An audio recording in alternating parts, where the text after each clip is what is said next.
এই রাস্তাটা ধরেই যেখানে ইট তৈরি করা হয় আমি সেইখানে পৌঁছাবো। আসসালামু আলাইকুম প্রিয় দর্শক। গ্রামের সকাল অত্যন্ত সুন্দর এবং চমৎকার হয়। এখানকার মানুষ সকাল হলেই ব্যস্ত হয়ে পড়ে, যতই শীত ঠান্ডা থাকুক না কেন। আর এই শত ব্যস্ততার মধ্যে আমিও একজন যে কিনা কন্টেন্ট নিয়ে ব্যস্ত থাকি। আমি আছি বনগাঁও ইটভাটা এলাকায়। তো এখানকার মানুষের জীবন এবং এখানকার সুন্দর দৃশ্যগুলি আমি আপনাদেরকে দেখানোর চেষ্টা করব। আশা করছি ভিডিওটা সম্পূর্ণ থাকবেন, পাশে থাকবেন এবং লাইক কমেন্ট শেয়ার করবেন। এখানে বসে কি করো তোমরা দুজনে? এইদিকে বাসা? তাহলে ওদিকে থাকো। তো এইদিকে কি করো? ও, এই জায়গায় আসছো কিসের জন্য? ক্ষেত বোনার জন্য। এই ক্ষেত তোমাদের? আচ্ছা ভাইয়া, ঠিক আছে। আসলে দর্শক বন্ধুরা, এই জায়গাটা গ্রাম এলাকা নয়, এটা গ্রামের আউটসাইডে পড়েছে। এটা ইটভাটা এলাকা, এখানে মানুষের বসতি নেই।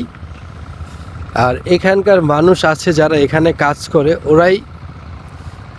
ওরাই আর কি বাড়িঘর করে রেখেছে, ওরাই থাকে আর কি। স্টাফ যারা আছে ওরাই এখানে থাকে। তো এই এরিয়াতে মোটামুটি আপনার কৃষিকাজ করা হয় বেশি। দেখা যাচ্ছে গ্রামের লোক এখানে পানি শুকিয়ে গেলে এখানে এসে কৃষি জমি করে। আর এই এরিয়াটা মূলত নদীর, এখানে বর্ষা মৌসুমে পানি থাকে, পানিতে ডুবে যায়। তো শীতকালে পানি শুকিয়ে গেলে ওনারা এখানে কৃষি জমি করে। আমি অনেক দিন যাবৎ বনগাঁওতে রয়েছি, তো এখানকার অনেক জায়গায় আমি মোটামুটি ঘুরে নিয়েছি। তো এই জায়গাটা আমি দূর থেকে দেখতাম, যেখানে ইট ভাটা রয়েছে, ইট তৈরি করা হয়।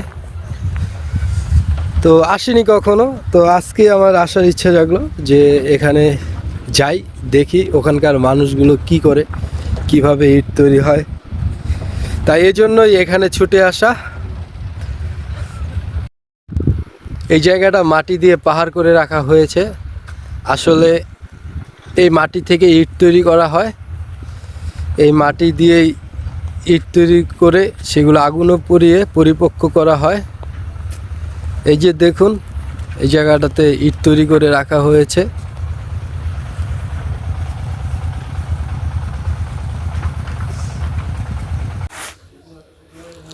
এখান থেকে মাটি কেটে মেশিনের সাহায্যে একটা ট্রলিতে করে ইট তৈরি করার জন্য নেওয়া হয়। তো দেখুন এই জায়গাটা, এখানে দুজন কাজ করছে।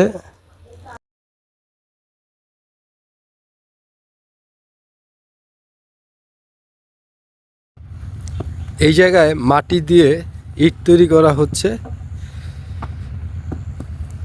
এই যে দেখুন কিভাবে মাটি দিয়ে ইট তৈরি করা হয়েছে। এগুলো এখনো পুরানো হয়নি, এগুলো পুরাবে।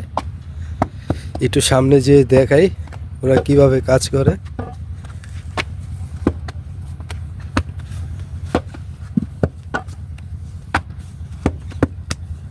এটা মূলত ডাইস, আর এভাবেই মাটি বালি দিয়ে ইট তৈরি করা হয়, তারপরে এগুলো পুরানো হবে।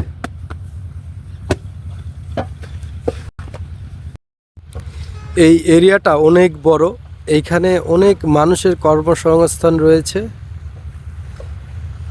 এই জায়গায় বেশিরভাগ এই বনগাঁর মানুষগুলোই এখানে কাজ করে।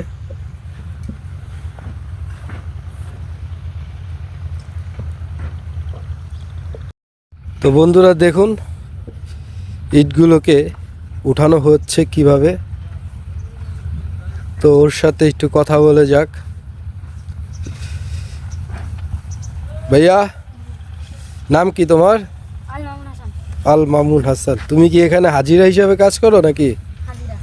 হাজিরা কিরকম? ওই 6 মাসে 70-80 টাকা বেতন। বেতন হিসাবে? ঠিক আছে, মাসে কত পরে? 6,000 8,000? এখানে কি তো তোমার ফ্যামিলি থাকে? হ্যাঁ।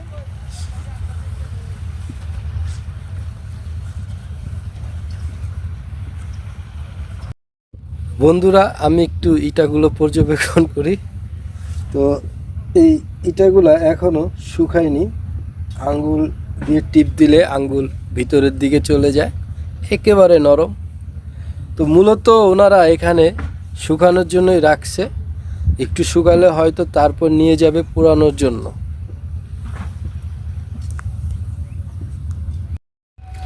এখানে দেখছেন কয়লা, এই কয়লা দিয়েই ইট পোড়ানো হয়। দেখুন, ওনারা নিয়ে যাচ্ছে কয়লাগুলোকে পোড়ানোর জন্য, ইট পোড়ানোর জন্য।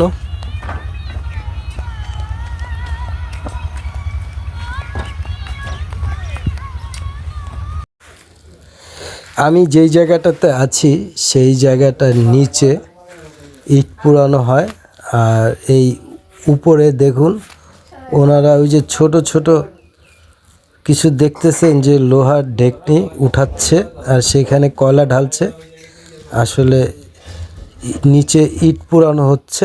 আসলে এভাবেই ইট পোড়ানো হয় কয়লা দিয়ে। এগুলো পরিপক্ক ইটা, একটু আগে দেখালাম মাটি, ওই মাটি পুড়িয়েই ইট তৈরি করা হয়েছে। আর ইটগুলো এখন লোড করা হচ্ছে।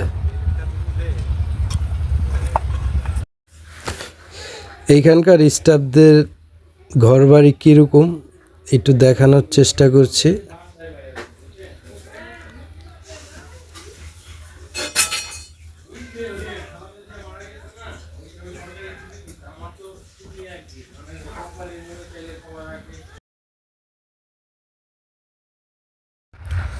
বন্ধুরা, আমি যতটুকু পেরেছি ঠিক ততটুকুই আপনাদেরকে দেখানোর চেষ্টা করেছি।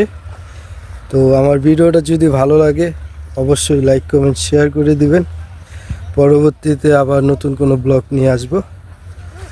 তো আল্লাহ হাফেজ, বাই বাই, টাটা।